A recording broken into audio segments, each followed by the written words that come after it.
So I haven't been back in the shop for a couple of months, but I can walk now, and it feels so much better to be not completely disabled, but only a little bit disabled. I can't drive still, but I can walk up and down the stairs. I can pretty much do anything except for running. So it's been improving a lot. And I can finally get back to building some projects. This is a piece of elm burl, and it's going to be a coffee table for one of my friends up in Seattle. I haven't worked with elm before, or burls for that matter, so this will be a double first for me, and I'm pretty excited to work on this.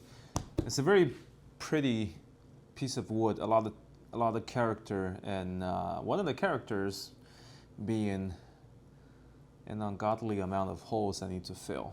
There's a chunk right here, and I don't know if I want to leave it like this or cap it off with some epoxy. We'll see. So the first order of business is to take out all the bark inclusions and clean up the cookie for the epoxy pour. There's quite a few voids that I want to fill, and also some soft spots that needs to be stabilized, this being one of them. I'm using my wasted set of chisels that's reserved for dirty jobs like this. And they're pretty dull, but they get the job done. Some of the voids aren't going through the slab all the way, so those are easier to fill. The one in the middle, for example, goes all the way through on the other side. So I need to cover it with some sort of tape when I pour the epoxy. I'm using tabletop epoxy because it has a very fast curing time. And we're in the summer right now, so it basically cures in a couple of hours. And that allows me to do multiple pours across 1 or 2 days and, get that out of the way really fast.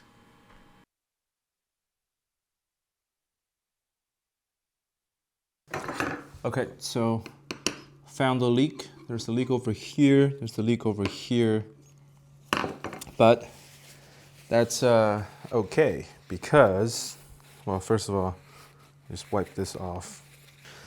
The purpose of this pour is to establish a baseline so that it doesn't leak anymore when I do the second pour. So basically, as long as it cures faster than it's leaking, then I'm good, because this is a sacrificial piece, and it's melamine anyway, so I can just break it off. And because we're in the summer right now, this tabletop epoxy hardens extremely fast. It's been about an hour. It's already pretty hard, pretty rigid. And here's one of the soft spots that I cleaned up, and actually I dug up quite a bit of rot. So a couple pours of epoxy. Luckily this doesn't go all the way. And just keep building up coats and layers until I fill the entire hole.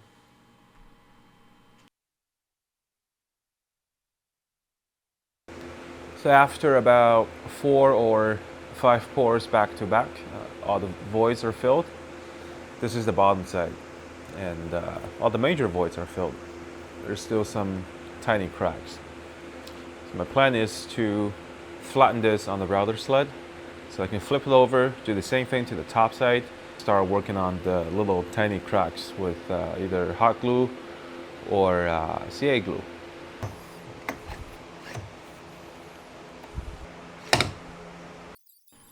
I really should think about improving the dust collection of this router sled, because you can see how much dust is flying everywhere into my shop, and it's a pain in the ass to vacuum them. After the slab is surfaced, I can start working on the tiny little burrow holes and small micro cracks inside the wood. This is the rain gate hot glue It's working pretty well. I really like it. I'm starting to prefer it over CA glue just because it doesn't stain the wood as much. And when I got tired of filling holes, I started cleaning up the sides, and particularly filing down some of the burl nubs, the very pointy one, because I know for a fact she has children in her house, so I don't want them to catch on one of the nibs and then get hurt. I'm adding a few bow ties to the bottom side of the table just to be sure that they don't move over the season. It's not entirely necessary because it isn't a very big table, but it's always better safe than sorry. Plus, I love doing bow ties with this slab stitcher kit. It's very, very satisfying. If I'm doing this by hand, it probably takes me an hour or so to do each bow tie, and I'll probably mess it up. But with this kit, I probably do one in 10-15 minutes, and they come out pretty good. Most of the time, it comes out flawless. I'm using one of the table bases from Flattening design, so I'm using some threaded inserts to fasten them. So I'm drilling the holes and then pounding in the inserts. The customer is gonna purchase another exact same table base and have it shipped directly to her to save on some shipping cost, because it makes more sense if she do that than for me to ship a tabletop plus a table base. And 3D inserts may really make this possible. You can, reattach it as many times as you want.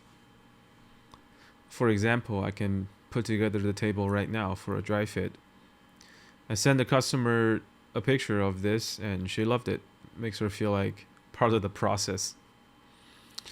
And on this project, I am trying a few things that are very new to me. One of them is a inlay of my brand new logo. I created a template for my router and a plunge flush trim bit so that I can route a circle and then I can cut another circle that's exactly the same size on the laser, and I can inlay that into the wood. It's basically the same concept as the slab stitcher, but I'm just customizing it. And so here's the laser working on my new logo.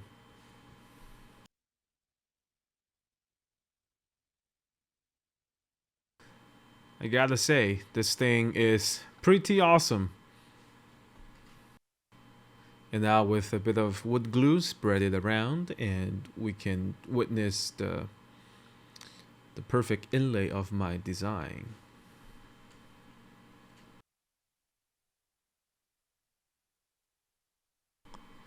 I pounded it in place and sanded it flush.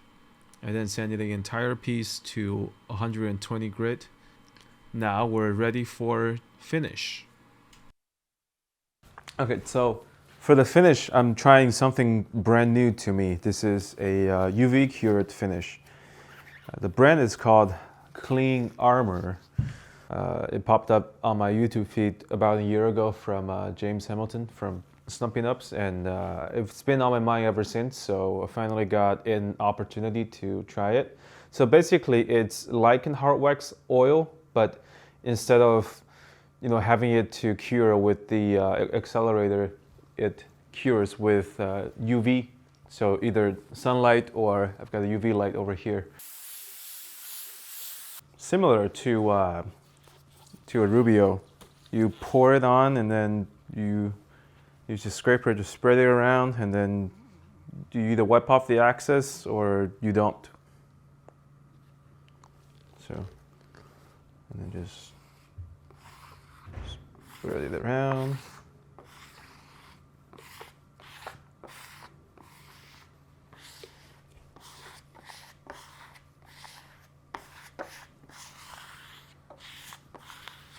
I'm gonna take a paper towel and just wipe off the excess. So now we'll hit the lights I'll get the UV light going for about 3 to 5 minutes, and then we'll see if it's cured. So after a few minutes, it's completely cured, but a lot of the finish has soaked into the wood, which is okay. It's the first coat. The first coat is more like a general sealing the wood. So I'm gonna sand it down with 320, keep building coats on top of it.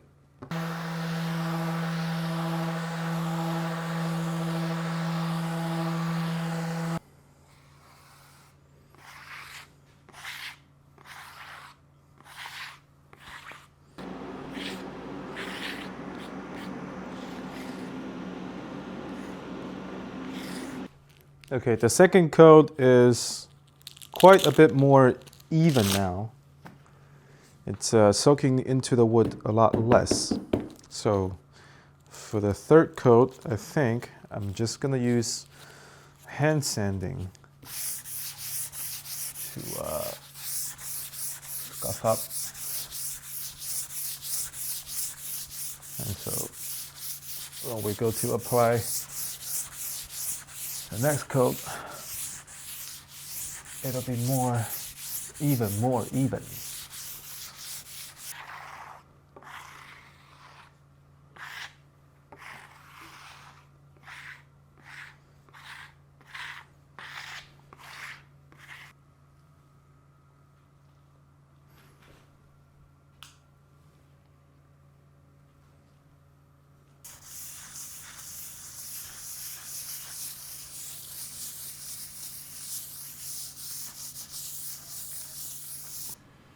And for the last coat for the bottom side, I decided to just use paper towel to wipe it on, see what happens.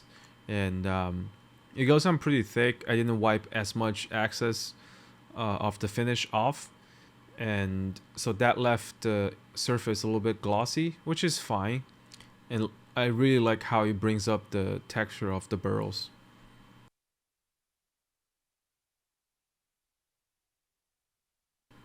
So with my experience from the bottom side, I'm applying the top side, the first coat, very heavy-handed, and I'm sanding it very heavy-handed too, because essentially I'm using the first coat as a seal coat to make sure on the next pour, which is this one, the finish can absorb into the wood very evenly, and you can already see how good it looks on the second coat.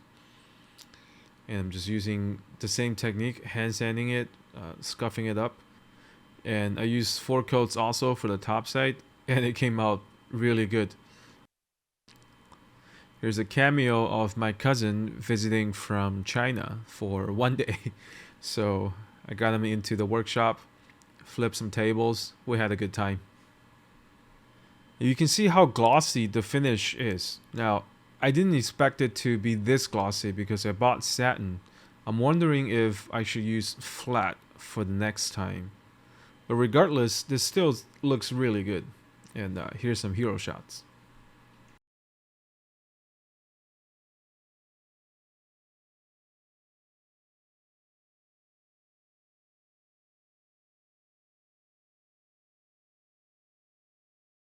Boy, does it feel good to be back in the shop and building things.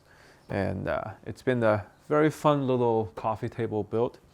I'm gonna send this up to Seattle. That's where the customer is. Hopefully she'll like it, and this coffee table can be a nice addition to her home. Thank you guys very much for watching, and I'll see you in the next build, hopefully very soon.